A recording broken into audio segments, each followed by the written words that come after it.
through which Jamhuri Holdings Limited has agreed to an arrangement which involves the transfer of 10% of the shares in TKL to the government of Kenya for consideration of 1 share, such that the government shareholding in Telecom, the new Telecom Limited, will increase from 30% to 40%. The other agreement, which is the sharing of the Orange East Africa shareholder loan, based on the new shareholding structure of 60% for Jamhuri Holdings Limited and 40% Government of Kenya, at a price GOK at again 1 share. So, although Telecom Kenya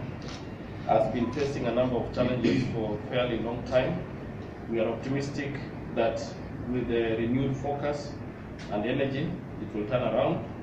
be sustainable, and be able to compete effectively in the telecommunication sector here in Kenya. Indeed, in the last 1 year or so,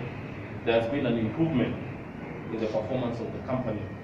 and many more Kenyans have become Orange subscribers. I want to take this opportunity to sincerely thank Orange East Africa for the responsible manner in which they have handled their exit and the support that they have given the company throughout their tenure in Kenya, and more particularly through this process. We trust that you will, in the not too distant future, find other investment opportunities in Kenya,